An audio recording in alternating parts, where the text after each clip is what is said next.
So these yoga moves which contract the muscles, can you give an example of a couple of yoga asanas that could you describe a couple that you would do where you contract the muscle? Yeah, of course. If you raise your arms, it is the deltoid muscles which are contracting. You just raise the arms and stay there.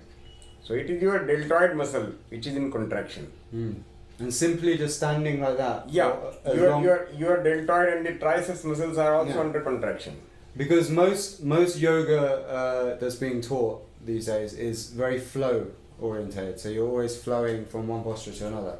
But when I was learning with you, you were putting the emphasis on actually holding the pose. Yes, holding is important. Yogasana is a static posture. Yes.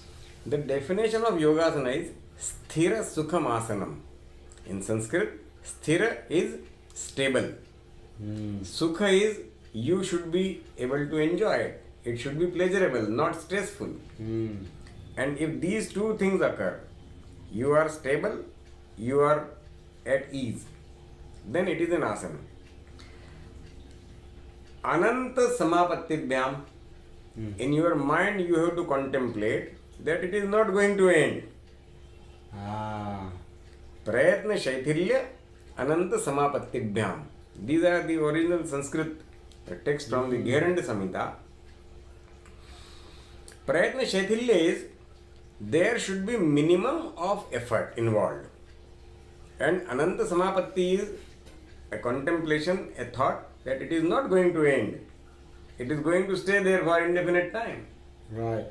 Only if you think in this way, you will be able to hold the asana particularly for a longer time.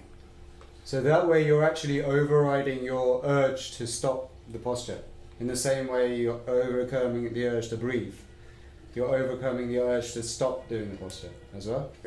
We are actually stopping the urge to relax the muscles. To relax the muscles. So you want to stay in contraction as much as possible. That's when you get... I'll give you one more example. Say if you stand up and then this is known as Utkatasana, in which what we do is we just flex our knees and stand like this.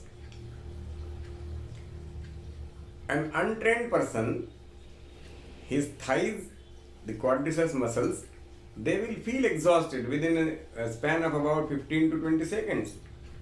But then with gradual training, your stamina increases and you can keep standing like this for much longer time. Yeah. Maybe a minute, 1.5 minutes, 2 minutes, 3 minutes. I think if you persist with the practice, you can continue to stand indefinitely.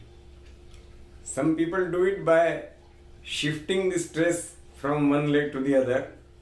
But even if you are bearing the weight on both the thighs, both the feet, then also with gradual training, you can definitely prolong the time period. And then when you again stand up, you don't need to breathe too much.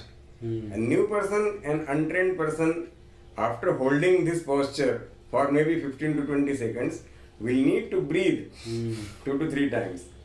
And simply so that goes to show that the muscles probably had built up their own storage capacity. That's right. They're becoming more efficient by just by contracting and holding.